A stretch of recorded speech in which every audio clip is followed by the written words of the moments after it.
Now, I don't recognize it either from the company it used to be decades ago, but under your leadership, that's what Boeing is, and you're being rewarded for it handsomely, handsomely. Don't you think there's something wrong with that? Why haven't you resigned? Senator, that is not the way we operate the company, and it never will be. And if you would like my chief engineer to talk about what he sees and hears. No, I want to hear from you, because what I hear from you is a lot of this team does that and that team does that, and I listen to the whistleblowers, but I don't meet with them. And I've heard about all this stuff that you Congress have meddlesomely asked for because the public wants to see it, gosh darn them, but you actually haven't supervised any of it. I've heard that. It's a lot of it's this, it's that, it's this, it's that. But meanwhile, you're getting paid a heck of a lot of money. It's unbelievable. If anybody's coming out of this deal good, it's you. Why haven't you resigned? Thank you, Mr. Chairman. Mr. Calhoun, what is it that you get paid currently? Senator, that's well disclosed in our proxy documents in each of the years that I've been employed. Yeah, but what is it? It's a big number, sir. Well, let me help you out. It's $32.8 million this year. Does that sound right? Yes, it does. That's a 45% increase over last year. Does that sound right? Yes, it does. What is it you get paid to do exactly? I get paid to run the Boeing company. Yeah. So just help me understand that. I mean, do you get paid for transparency? Is that one of the metrics for your income? I think the board counts on me for transparency. Really? Because you're under investigation for falsifying 787 inspection records. The Boeing's under criminal investigation for the Alaska Airlines flight. You were investigated by DOJ for criminal conspiracy to defraud the FAA. This is all in your tenure. This doesn't sound like a lot of transparency to me. What about safety? Is that a component of your salary? It sure is, Senator. You know, have you seen the reports that the subcontractor that you used to make that door piece that fell out of the sky, that when the FAA went and toured the facility, they found one door seal being lubricated with Dawn liquid dish soap and cleaned with a wet cheesecloth, and another was being checked with a hotel room key card? Does that sound like safety to you? Senator, I think our relationship with that particular supplier has been well documented, reviewed by the FAA and most certainly us. And I'm very intent on acquiring that company so that none of that ever happens. You know, the FAA also says that Boeing still has not implemented the recommended steps back from 2019 and 2020 after the MAX crashes. You still have not taken the appropriate safety procedures or implemented what they recommended. I mean, how, if safety is a component of your $33 million compensation package, I mean, how can you possibly qualify for any of this? What about quality? Is quality part of your compensation package?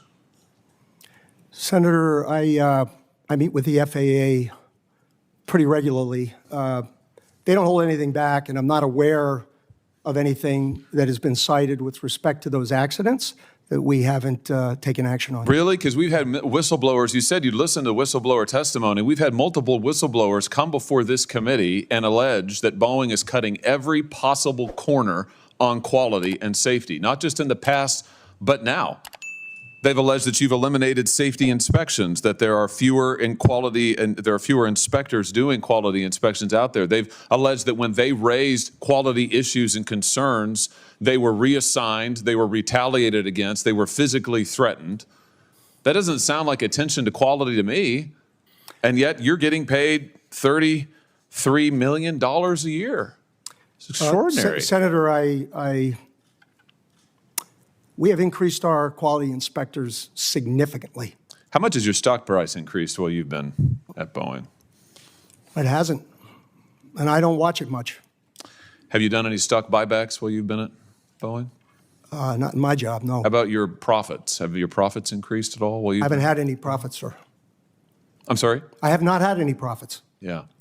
You know, I think the truth is, Mr. Calhoun, you're not focused on safety, you're not focused on quality, you're not focused on transparency. All of this is in the record, but I think actually you're focused on exactly what you were hired to do, which is that you're cutting corners, you are eliminating safety procedures, you are sticking it to your employees, You are cutting back jobs because you're trying to squeeze every piece of profit you can out of this country. This company. You're strip mining it. You're strip mining Boeing. It was one of the greatest American companies ever. It has employed thousands of people in my state. And you are strip mining it for profit, shareholder value, and you're being rewarded for it. You got a huge raise, a huge increase. So it's working out great for you. For the American people, they're in danger. For your workers, they're in peril. For your whistleblowers, they literally fear for their lives, but you're getting compensated like never before. Don't you think maybe your priorities are misplaced here? I mean, don't you think maybe it's time to get back to focusing on making quality planes and paying your workers well and taking care of the little guys who got you to where you are?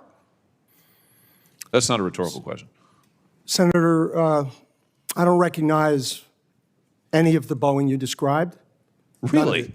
And I want to assure... You don't recognize the Boeing that has airplanes falling out of the sky, that has had 2 Maxes crash, that has had pieces of doors fall out of the sky, that have had whistleblowers come before they've sat right where you have sat and told us, these are your employees who have told us that when these are the engineers, by the way. Are you an engineer? I'm not, sir. Yeah, they are. Yeah. And they have said that they're not listened to, that they're retaliated against, that they're threatened. That's the reality of Boeing today. That's your company that you have created. Now, I don't recognize it either from the company it used to be decades ago, but under your leadership, that's what Boeing is, and you're being rewarded for it handsomely, handsomely. Don't you think there's something wrong with that? Why haven't you resigned? Yeah, Senator, I stand by what I said, and I want to assure the great employees in your state that that is not the way we operate the company, and it never will be. And if you would like my chief engineer to talk about what he sees and hears. No, I want to hear from you, because what I hear from you is a lot of this team does that and that team does that, and I listen to the whistleblowers, but I don't meet with them.